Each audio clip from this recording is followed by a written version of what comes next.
guys, I'm so excited about this panel because these people have actually been there, done that and got the t-shirt. They're actually collaborating, they have collaborated, and they're willing to talk to us and help share ideas about how we can learn from them what we can try and do. So this is a platform for you guys, so start thinking questions you have. Maybe it's like a new thing you'd like to try. Is it a good idea? What are you worried about? Start thinking about questions. We're going to run through the panel and let everybody introduce themselves. And I did ask for a tip or some kind of piece of advice. Still think we could come forward slightly. So what we're getting is a line of light on everybody's head. You're going to fall off the edge. Right. Much better. Can I look better? Perfect. I just want to have a nice photograph of my dream panel. It's all I ask for. So, we're going to start with Amy. We're going to have to share the mic. Hi, I'm Amy. I'm Digital Engagement Manager at Diabetes UK, and my focus at the moment is internal collaboration. So I do digital training for teams within the organisation, so whether that's website or social media, and occasionally it's teams that don't really want to do digital, so we have to figure out that balance between what I would like them to do and what they would like to do, so a lot of collaboration in my kind of works. So I'm Lizzie Adams, I'm Services and Programmes Manager of the Small Charities Coalition. So I think Dawn asked to sort of say why... 11th hour, Lizzie has stepped in because one of our panellists could not make it. So I'd like us to all clap Lizzie. Coming up. And yeah. I was actually going to say Dawn asked why all collaboration is important to us or why it's sort of relevant. And I mean, we're a free membership organisation for anybody running a small charity across the UK, and we were born out of collaboration. We were set up by a chap who was running his own small charity, and he was frustrated by not being able to find the right skills that he needed, and so essentially we sort of were developed out of his idea that there could be so much more collaboration within the sector, and then that's grown sort of across different sectors as well. So I think I would say my top tip from us is even from tonight, collaboration, the words being used, and you might go away feeling there's huge expectations that you should now be doing as you should be doing it, but it can start really small. It can start on a very local level, or sort of just think about the different people you've spoken to tonight, just even from one conversation like Dawn was saying earlier, and please just, if you're, get in touch with us, this is exactly what our organisation is here to do, to encourage partnerships or networking and collaboration between organisations. And the classification for Small Charities Coalition is pretty broad, under $1 million. I mean, that's actually quite big. I would say. Sector, yeah. So, and the other thing is, people here are thinking, I don't work for a small charity. One of the things you can do is offer to be a mentor in the scheme that Lizzie runs, where you can now help upskill other people within smaller charities and share those skills. And by doing that, you build your own skills in coaching and management and your leadership development. So there's some leaflets on the way out. Actually, when you got your badges on the way in, there's Small Charities Coalition leaflets if you want to find out more. Hi everyone, my name is Lauren Young. I head up corporate social responsibility at TalkTalk. So my role and our strategy is to help millions more people enjoy the digital world safely and securely. So I work with a number of charities to do that, and also have responsibility for environmental impact as well. My tip, so in a previous life did work in the charity sector as well. I felt as a fundraiser, I said yes all the time and then worked out how I was going to do it afterwards. I think within CSR, I spend a lot of my time saying no. They both come from the same mindset though, it's all about purpose, and I think remember to stay focused in terms of what you're trying to achieve. Know that you'll probably have to compromise as well, but always have that purpose kind of there to guide you through. Great. Okay, so my name is Linda. I am Head of Corporate Partnerships at the RSPB. I've only been there a few weeks, and previously worked at Waterloo. And for me, just was thinking about why collaboration, and for me, everyone in this room working in different charities, we have huge, big, audacious goals. We want to do big things like curing cancer, and giving everyone, everywhere across the world, billions of people, access to clean water, turning the tide of the devastating loss of wildlife and habitats. And you can't do that as one organisation on your own. So collaboration is so integral to the sector. And also I think the Sustainable Development Goals are a example of that at the moment. Paul Coleman of Unilever has been really instrumental in pulling together the Sustainable Development Goals with the UN and with civil society organisations, and I think that's really a very important example of how we all need to work together as individuals, civil society, business and government to actually be able to do these huge changes. And one example from the RSPB, where we've just started, is that we work in conservation. We want to give homes for wildlife, but 94% of the land in the UK is owned by someone. So if we're not working with those people that own that land, whether it's our members who have a garden, or landowners like agricultural businesses who own huge swathes of land, if we're not working with those people, we're not actually going to make those changes. And my tip, I guess, is something that I've learned from experience working in corporate partnerships, is saying the yes, and not necessarily working out the details, can mean that actually, when you don't get to know each other at the start of a partnership or collaborating together, then you don't get the best out of what you do. And I worked with a partner on a Christmas campaign last year, and it was great. We got all the funds that we thought we were going to get. We did some lovely campaign. It was really great to do. But they actually didn't get to know our organisation enough when I was working at Waterade. Waterade has a fantastic comms team, a fantastic, very innovative and very engaging group of people who could have taken that partnership to the next level. But they were just very focused on the way that they worked and didn't think about collaborating really closely. So we did great, it was lovely, but there's a lot of learnings to take from there. And that, I would say, when you start talking to someone, you start engaging, whether it's a two charities partnership or you're working with a company, get to know each other and get to know what each can give the other person and to make sure you can do the best that you can. Hello everyone, I'm Richard. And I've worked in the charity sector for over 20 years, the last 3 or 4 of which have been freelance. I'm currently the interim head of fundraising at Shell Guiding, and prior to that have run the fundraising for 4 national charities. I think I was invited here not to speak about my professional experience, funnily enough, but more my personal experience over the last year or so, together with at least 3 or 4 people who are in this room, which is great. I, as a volunteer, set up the funding network in St Albans, where I live, and the motivation behind it really for me was to get back to why I was interested in the charity sector in the first place 20 odd years ago, and to reconnect my own philanthropy. For those of you who don't know, the funding network is now a kind of global organisation, but the principle behind it is that for good causes, stand up, dragons den style, and pitch to a room of potential donors. There are 2 people from the funding network here, so I'll be kicked or shouted at if I get it wrong.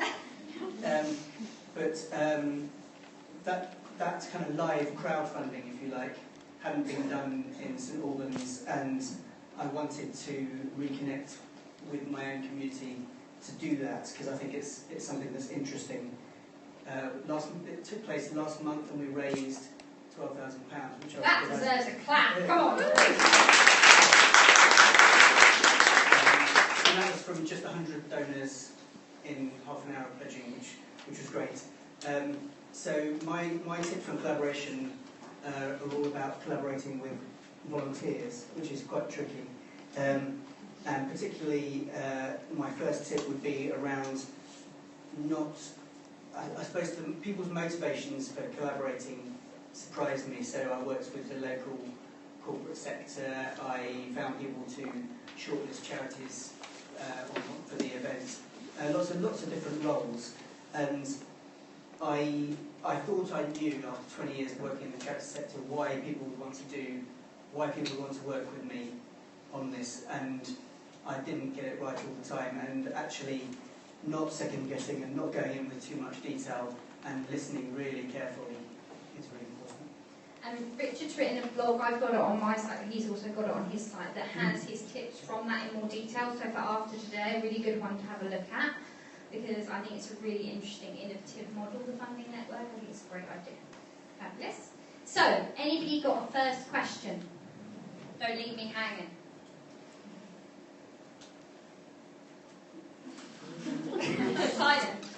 Okay, I have a question.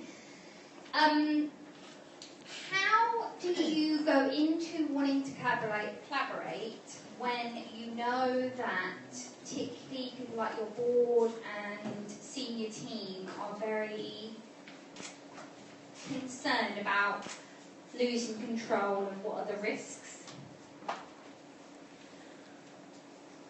Shall I go?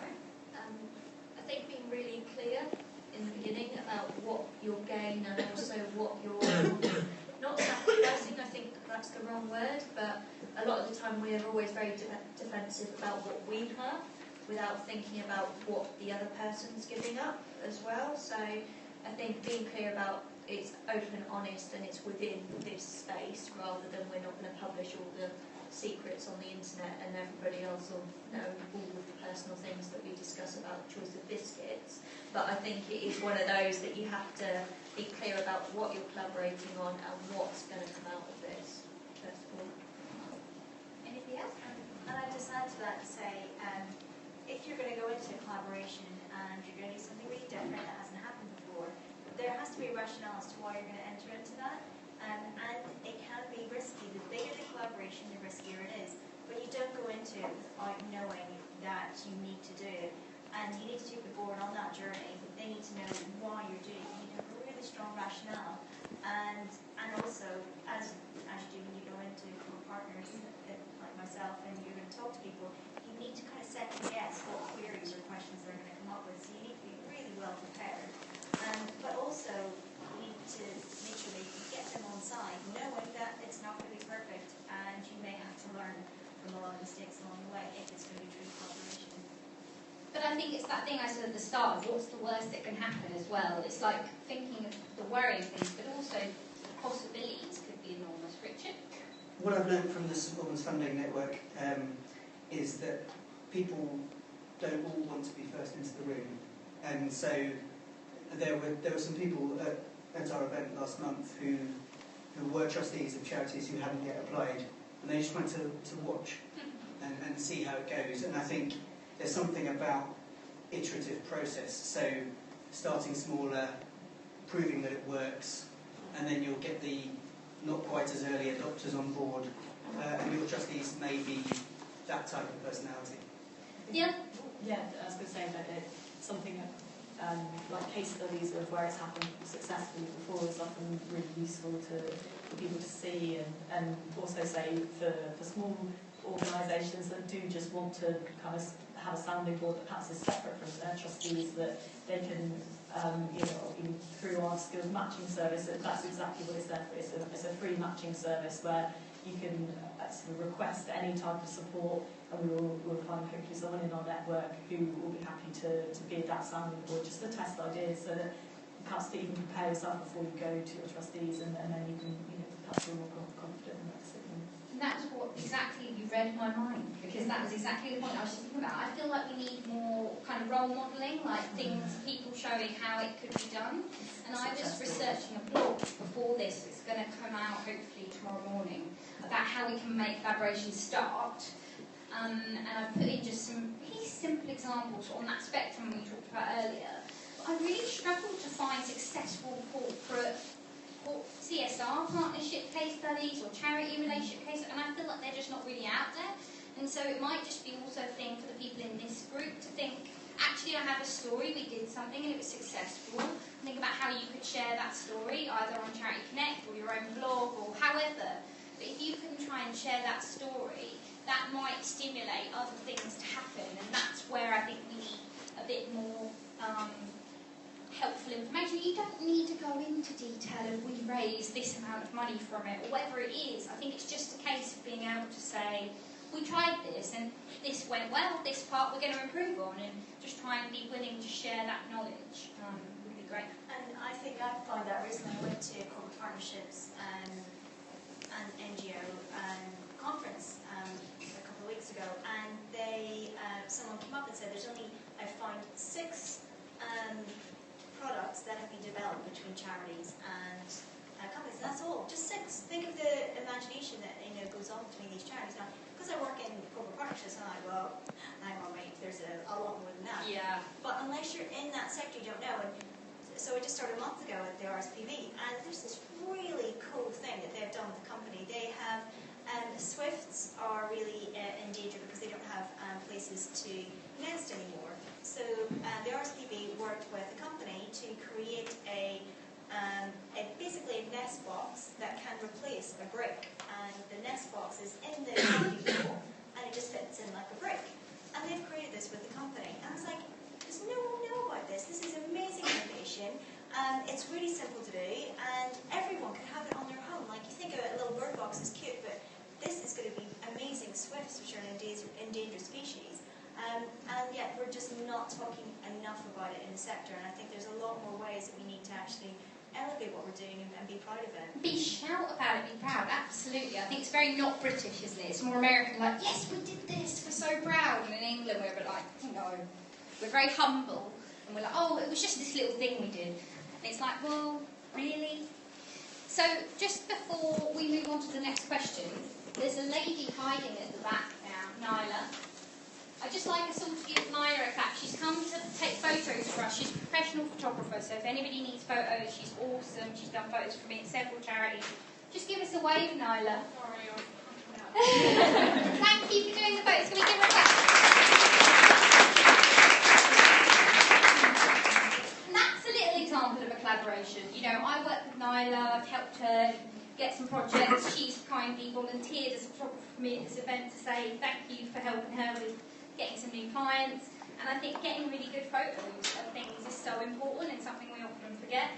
And there's often ways to go around doing that don't necessarily have to cost the earth. And obviously photography is an extremely important thing that we should invest in. But I have a budget of very little money because I run this event on my own, so she's very kindly helped me out.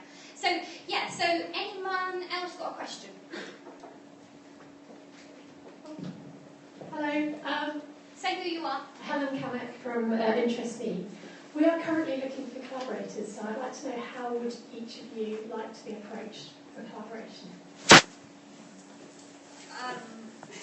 I'm sadly one of those people that goes, literally just ask. Either if you see me, ask a question. Dawn knows very well that I'm one of those people that goes, yeah, sure, how can I help? And then thinks about it afterwards, about the actual consequences of that, yes. But I think I'm very active on Twitter, I'm on Charity Connect and things like that. There's lots of places that you can get in contact with me if you can't find me in a room.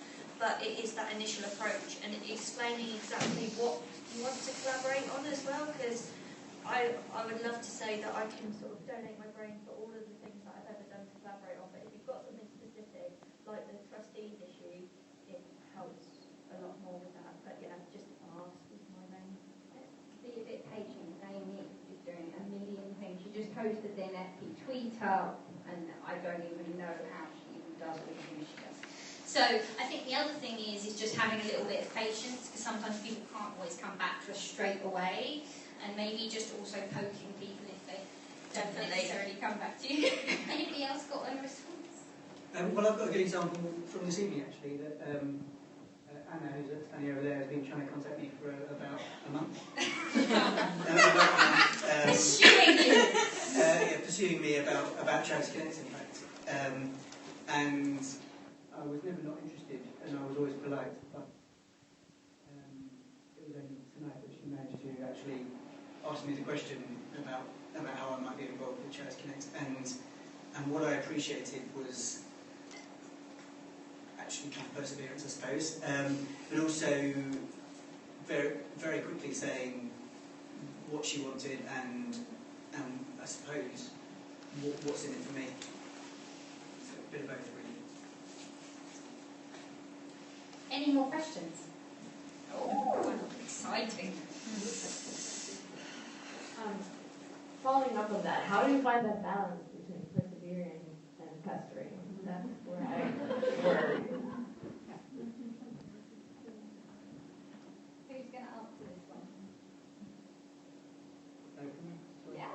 So when I was looking for people to be on what I thought was an interesting job of selecting charities who would then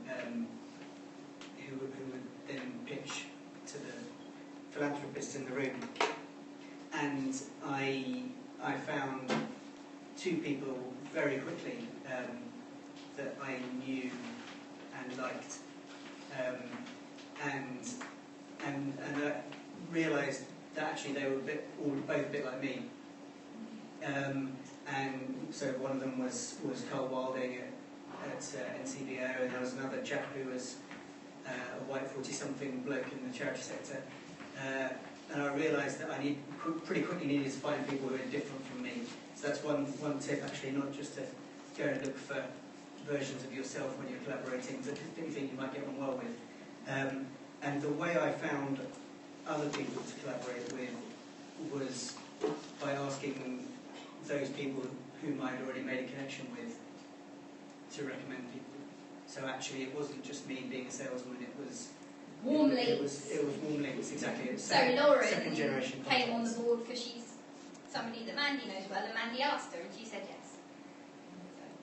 And the other thing I would say about that one is also like, what's your tolerance level? So what's your tolerance level? If somebody emailed you every day for a week, would you be annoyed? Probably.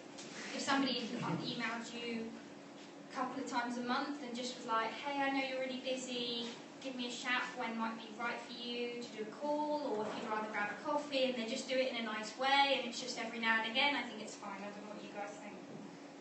I think it's the way you're asking as much as... I think it's really nuanced as well, and it's just about learning.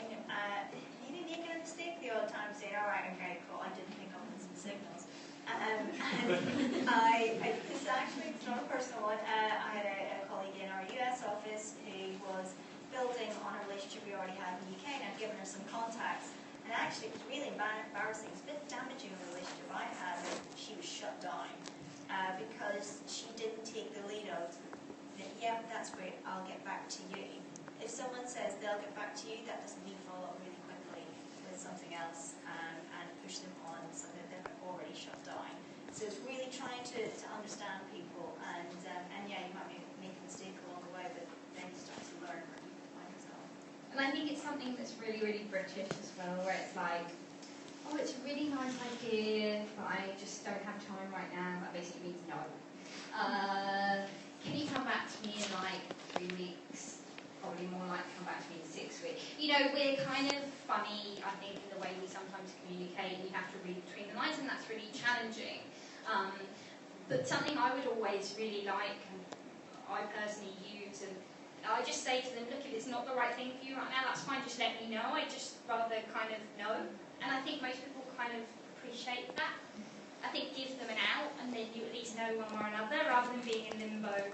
Personally, that's something I do, and trying to foster a bit more of that kind of openness is cool, because in England we're just so polite, right? So like to say no is really hard, but if someone's like, really, I understand if you can't do it, just let me know, I'd rather know. I think people feel more comfortable if they do have an out, because it's challenging for us British people with our funny, polite, strange ways. They're polite, but then sometimes in a way it's rude, because you're not actually being truthful and honest.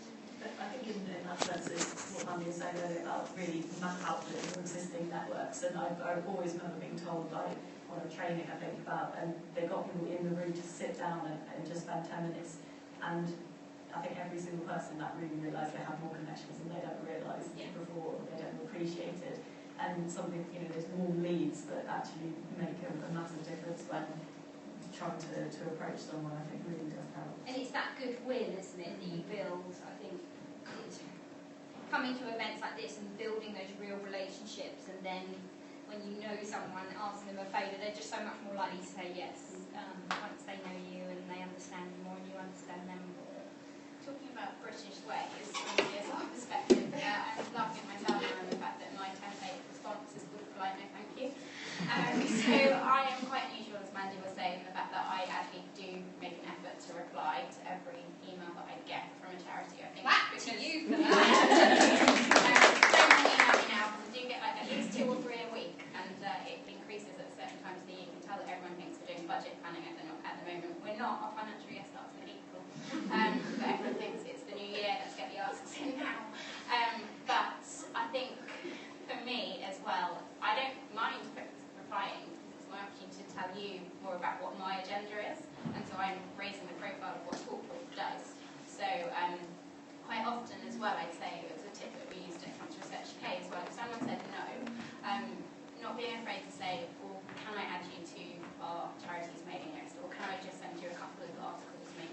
coming months that might be of interest.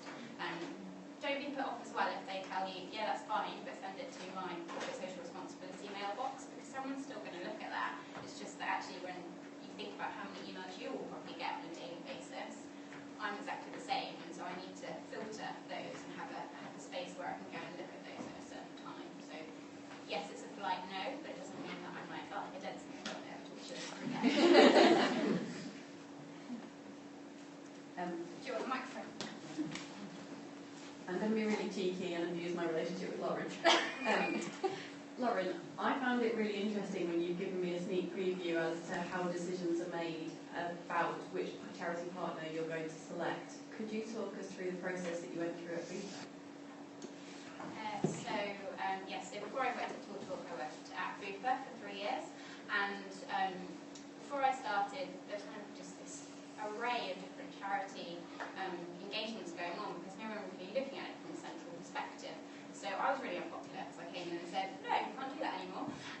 So I had to be the bearer of bad news both internally and to a lot of charities. And Bupa's purpose was longer, healthier, happier lives. So that's quite broad for a healthcare company, because we could work with so many different health and social care charities. So we actually kind of did the sifting and went out to 6 charities that we wanted to potentially explore a relationship with. We wrote an application form that they had to fill in. I suppose it was almost kind of reverse of Charity of the Year in terms of the fact that we were very specific. So we only had 6 rather than getting about 100 responses, which I know a lot of corporates do get. So kind of trying to manage that to start with. I think actually, as well as talking about success stories, one of our questions was around when have you failed, when has something gone wrong, because actually it's not always plain sailing. And so for us it was really important to understand when something goes wrong, what's going to happen. I wanted a charity partner who was going to be our critical friend as well and kind of hold us to account. So we did that application process, we took it down to 4 and had a pitch process with both corporate affairs and marketing. So for me, our partnership wasn't just about fundraising.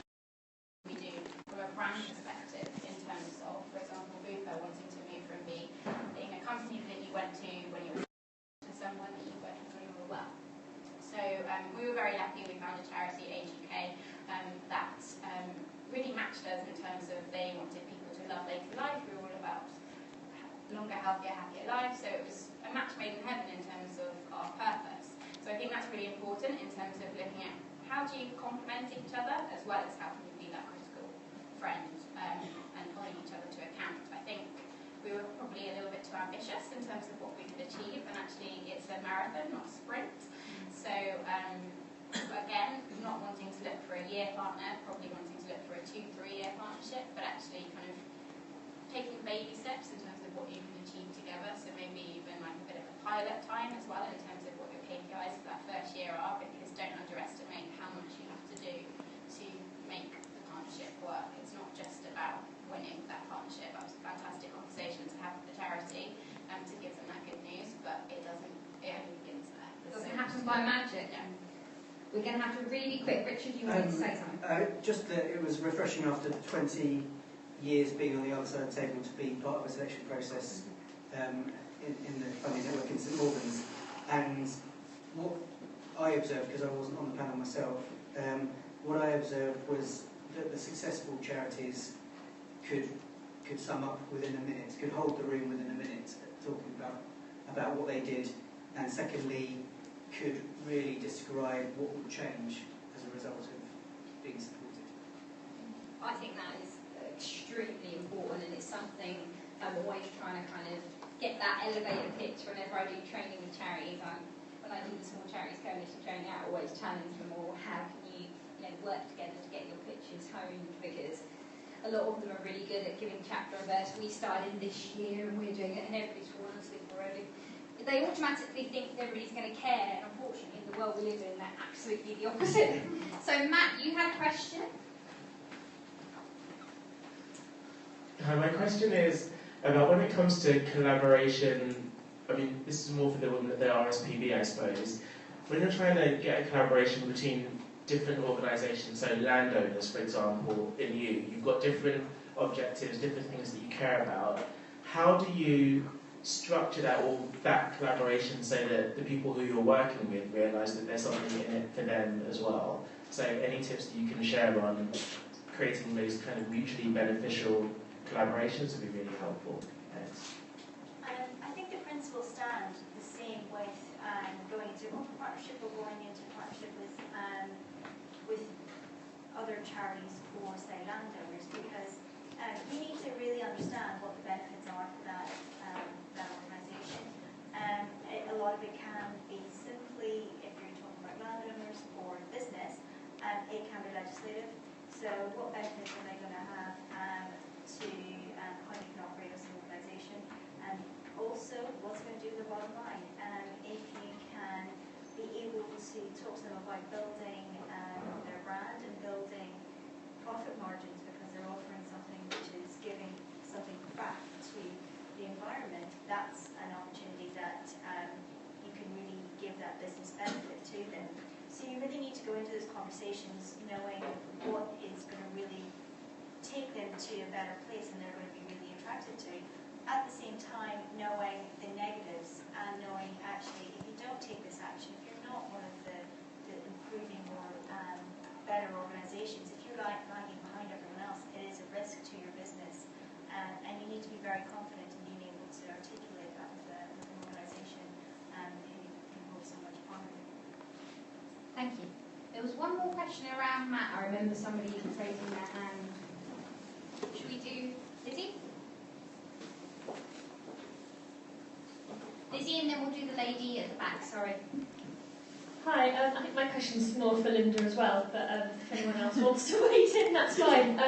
I'm corporate account manager at an old people's charity called Independent Age, and we're starting to get to the point where companies kind of hear about us and want to work with us and come up with really fantastic ideas for collaborations. The problem that we sometimes have is getting them through our services team.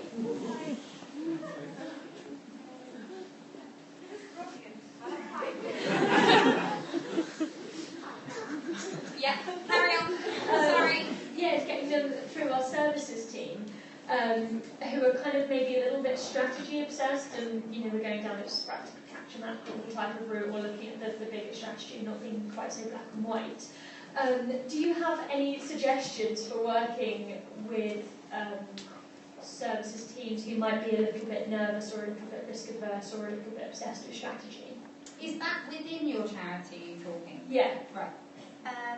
So when it comes to services teams, I'm not quite sure about that angle, but I guess barriers that you get from within your organisation, it happens in, you guys have worked in corporate partnerships know this as well, the ethical question, which is probably a huge part of what your guys have an issue with, and who can we work with.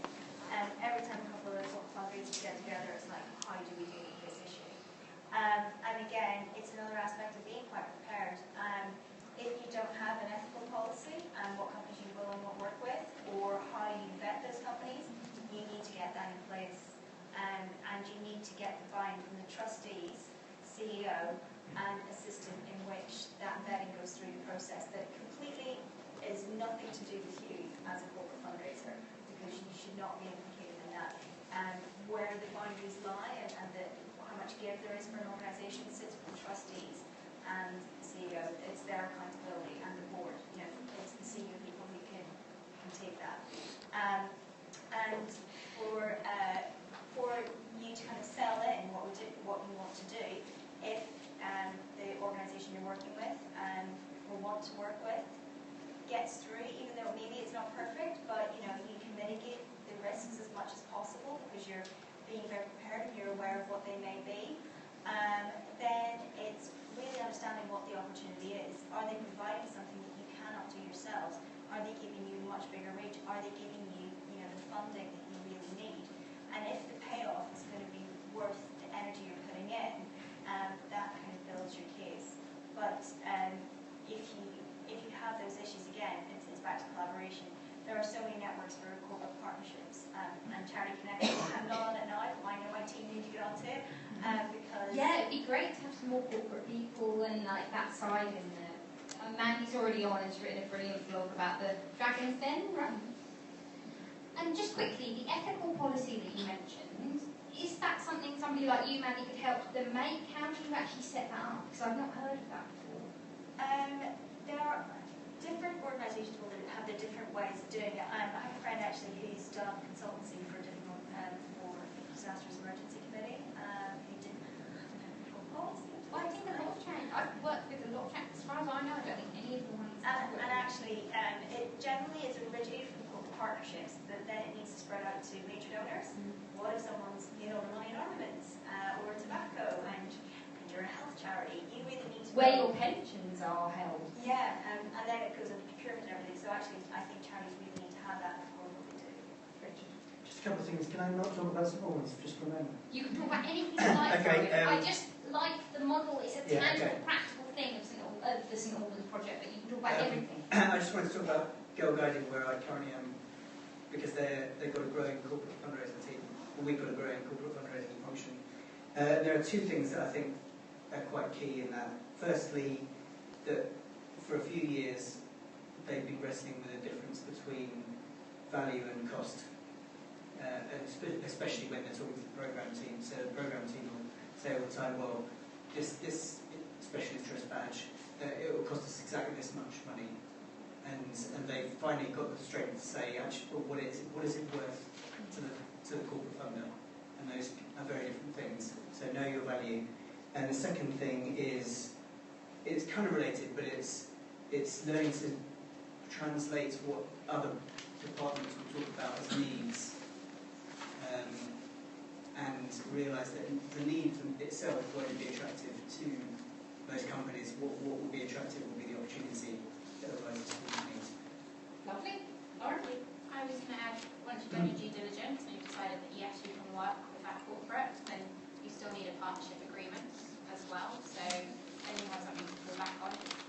Probably not a legally binding document most of the time, but it does set out your ways of working, and you have your escalation points. So, and I have that in terms of if the charity that I work with, for example, isn't happy with me, they can then escalate it up as well. So it works for both sides as another layer of protection. I was just going to say, from a small charity perspective as well, in terms of what we're saying about the ethical fundraising policy, etc., it's there's sort of free resources out there as well. There's free guides. We also run a helpline on a Monday and a Thursday, which is free for members. So it's something like that you could approach us with, and we then again look into our networks of our supporters and see who else could help along that area. Can I just say, free helpline, rare as hen's teeth these days. They also accept email, and it's brilliant. Just to talk on a practical level, so we've had quite a few different corporate partners, and one of the things I must say is a lot of the time it does sit with the kind of the corporate partners team and things like that, but actually pairing up people in the organisation with their equals. So we've been partnered with Bupa, with Tesco, with a couple of big organisations, and I was on the social media team, and actually meeting your equal on the other side and going, we've got a problem, like we've got an issue, how are you solving it on your side, and actually working together on that level, because we've had quite a few things. So we're a diabetes organisation, we support people with diabetes, and actually a lot of people fundraisers doing cake sales and things like that, and we get the backlash of that, like if you have diabetes you can eat everything in moderation, there is nothing wrong with having a cake, but the amount of people that turn around going, they've done a sweepstake for chocolate eggs, like what are you going to do about this? It's like, oh man, so chatting with the other organisation as well, so as much as it's about having the ethical policy, it's also recognising that neither of you are perfect and making sure that you come up with a practical solution so that the next time somebody does a hot dog eating competition or something like that, you've got the answers to those questions.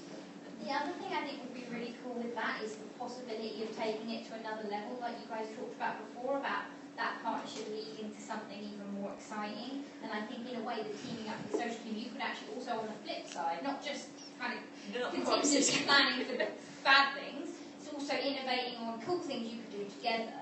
And I love that idea. And I also love the skill sharing you could potentially have, because their resources might be a bit more than what we might have.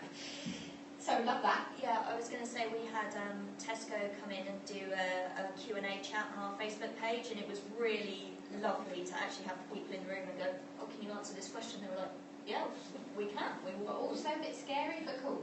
really, really cool. It was one of those risk moments where you go, what is going to happen when we get these two organisations together chatting on Facebook? But it went well. Excellent. Love all the innovative stuff you guys are doing. Awesome. Any more questions? The lady at the back, yeah. Hello, hi. My name is Kim Tai, and I facilitate creative collaborations for innovation, co-creation for short. So I used to actually matchmake CSR companies or independent companies to charities and projects. So my question is, do you plan for the end of collaboration and how to do it? I know we talked a lot about the beginnings and if you have a good or successful ending or a bad ending. Does it end in divorce or is it amicable? Is it, what's it? Conscious uncoupling? I hate to say it, Lauren, but I think that my one might be with you. It's tricky. Personal perspective versus corporate perspective might be slightly different. So for me, in terms of when partnerships come from end, I've actually tackled this from a cancer research case perspective actually, in terms of stewardship. So just because a partnership ends, so for example, No football. sorry, for example, Tesco Charity of the Year, it's only 12 months. Diabetes UK got it straight after we did. That was a little bit disappointing. And they kept it as well, what's the point? So, yeah. But actually, planning in terms of, well, what do you need to do to make sure that actually, as much as you're not maybe the official charity anymore, what makes you remain front of mind, and how do you have those touch points within an organisation so that actually going forward you can work together maybe on a more informal basis.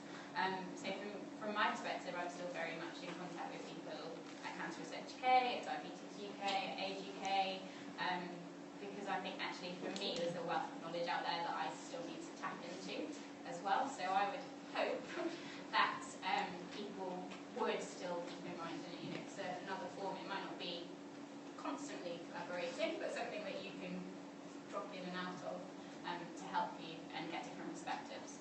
And is it something that you build in, like a wrap-up meeting where you come together and you say, actually, we did achieve our targets or we didn't, and sort of wrap it up?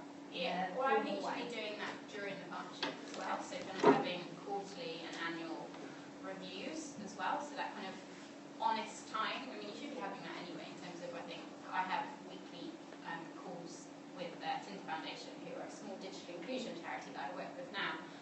But I've always been keen to set out in terms of, if something's not working, tell me so that we can actually talk about it. Rather than kind of getting to the end and going, that was really rubbish when you did that. I'm like, well, how was I meant to solve it if I never knew? So yeah, absolutely, in terms of kind of that open dialogue, but then actually having those kind of quarterly meetings where you do just kind of stop and go, well, hang on a minute, how did the last quarter go? What could we do differently? What can we learn from it? And that comes back to why I asked that question in our application form at Bupa in terms of how do you deal with a partnership that goes wrong? Because I want to know that people aren't scared in terms of having that conversation. It's that resilience, isn't it? And coping, because that can be actually the most dangerous part for a corporate, I assume. And just quickly, before I know you all want to talk, and I'm absolutely going to let you. I just wanted to quickly say, planting in everybody's mind, that moment where you do the closed meeting would be a really good time to say, hey, wouldn't it be cool if we did a case study about our partnership? And then we can put it on our website and let people know about the really cool thing we did, and then that could help so many other charities. And apply for awards. Yes. As well. So that's another way to promote yourselves in terms of corporates going, oh, they look interesting, maybe I should go with them. And just to build on that, coming to the end of a partnership, see it's an opportunity. Yes, partnerships end because if you've worked with an organisation for 3 years, potentially those employees really don't care anymore, and you're kind of banging on a drum that's not going to get any more people in anyway. So actually you need to move on to the next big thing. And getting the best that you can out of it, developing a strategy towards the end that you've got a list of how you want to work with an organisation to help with case studies, with meetings, with other businesses. A lot of organisations will ask you to have an exit strategy if they have a certain funding for what they're doing, because they want to make sure that you're not, once the funding comes to an end, that your project isn't put down as ours. So they will help support you on that. And because you've built up this relationship over a year, over 3 years, you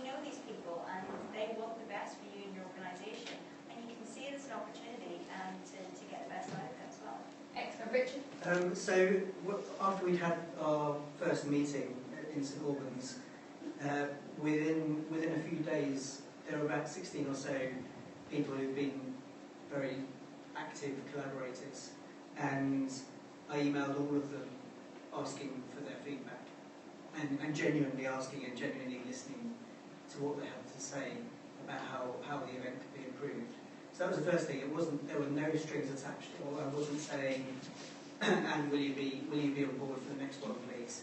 I just wanted to know about that event, that first. As I do about this event, I'm looking at you all saying, please fill in my form. The last event I had 2 people fill in the form, and I nearly cried.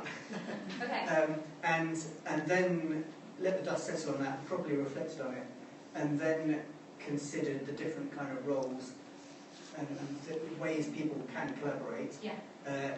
Allowing people to have an exit strategy, and if they didn't want to be involved, then within the last week or so, about 6 weeks later, said to people, would you like to be involved again, and asked them a supplementary question about the next event. And did they?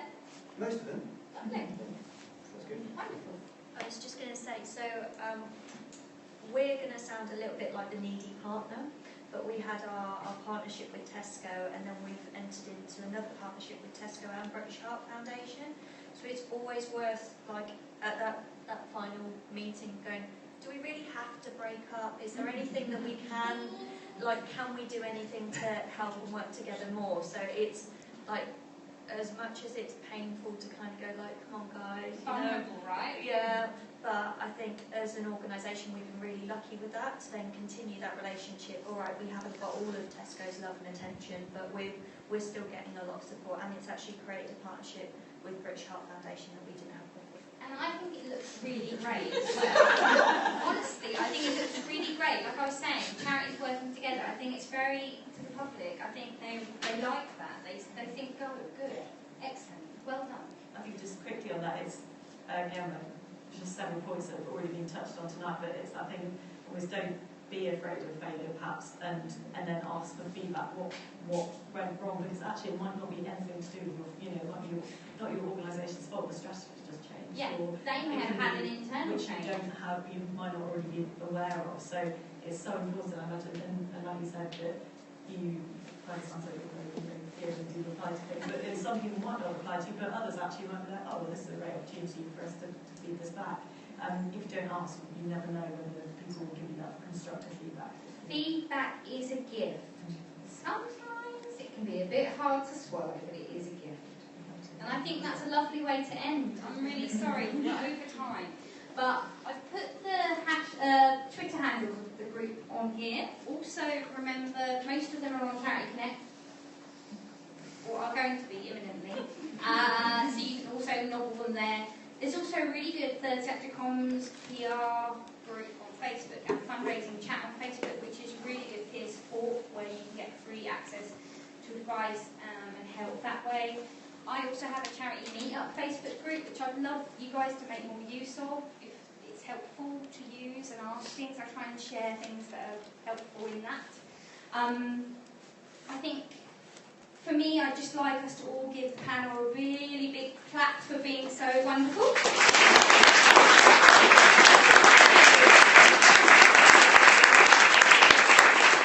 It's really not easy to come up here and have no idea what anybody's going to ask. It's like, scary. So well done, guys. Thank you. And thank you to everyone for coming. So we've got a little bit of time before